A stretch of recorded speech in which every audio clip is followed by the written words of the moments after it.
les citoyens qui doivent décider des orientations politiques.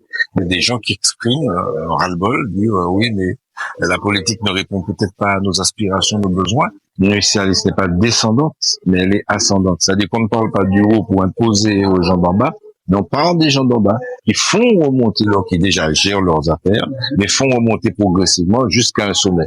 Alors dans l'esprit municipaliste initial, ça veut dire que on n'a pas d'État-nation, comme c'est l'État français, c'est un État-nation. C'est un bloc étatique qui s'impose aux autres.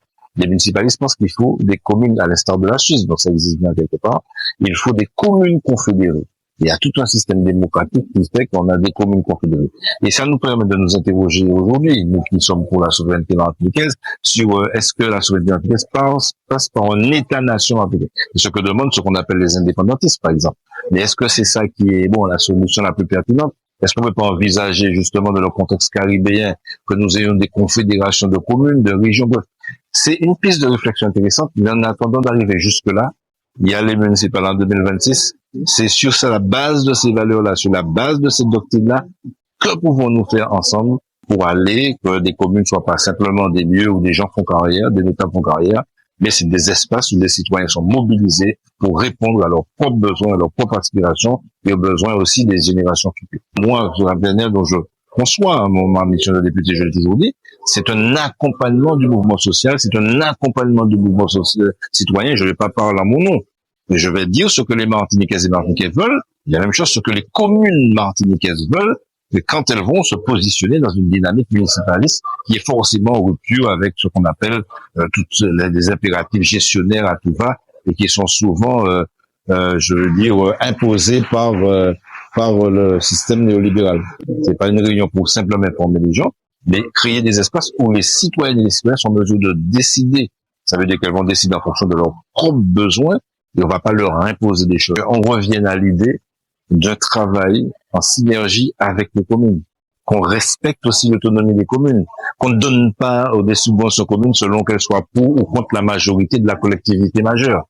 Oui, donc c'est une autre culture qui pense les communes, qui pense la question de l'autonomie des communautés et qui peut baser une dynamique sur cette autonomie-là.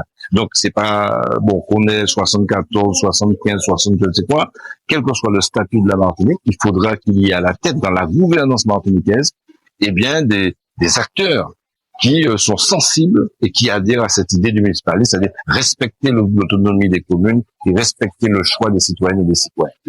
Toutes les dynamiques dites municipalistes dans le monde, que ce soit les indignés en Espagne, ou les mouvements sociaux en Amérique du Sud, etc., parlent quand même de mouvements, c'est-à-dire des gens qui expriment ras-le-bol, dire oui, mais la politique ne répond peut-être pas à nos aspirations, nos besoins. Et ce qui est proposé, nous sommes peut-être des politiques, mais qui proposons aux gens de s'organiser pour peser. C'est les citoyens qui doivent décider des orientations politiques. Et en fait, le municipalisme plaide, pas forcément réalisable, mais plaide de ce qu'on appelle le mandat direct. C'est-à-dire qu'on va pas parler dans son nom, on va représenter des gens. Et c'est pas toujours le cas, malheureusement. Et le municipalisme veut dire, aujourd'hui, ça existait dans les communes, il faut organiser ce qu'on appelle démocratie participative, etc., pour que les gens, mais de façon très organisée, il s'agit pas non plus de faire du bluff, de dire qu'on fait de la démocratie participative lorsqu'on fait de la démocratie informative. Mais, comme tu le disais, tu as raison, il faut une démarche pédagogique, c'est aussi une démarche pédagogique. Il faut que les citoyennes et les citoyens comprennent qu'il faut pas qu'ils attendent que tout tombe du ciel. Donc, il faut pouvoir s'organiser, faire communauté, de manière à dire ce que nous voulons, ce que nous souhaitons, et dire que quelque part, quelquefois, il faut aussi mettre la main à la pâte de manière à servir nos propres intérêts. Le communalisme ou le municipalisme, c'est un peu là, c'est la même chose. Même si on a eu un petit débat entre nous sur ces éléments de terminologie, mais c'est un courant qui vient des anarchistes américains, mais qui s'est développé dans le monde. Aujourd'hui, je ne l'ai pas dit, mais dans le contexte de la guerre, les Kurdes, par exemple, le Parti des travailleurs kurdes, qui était marxiste pendant longtemps, est aujourd'hui municipaliste ou communaliste.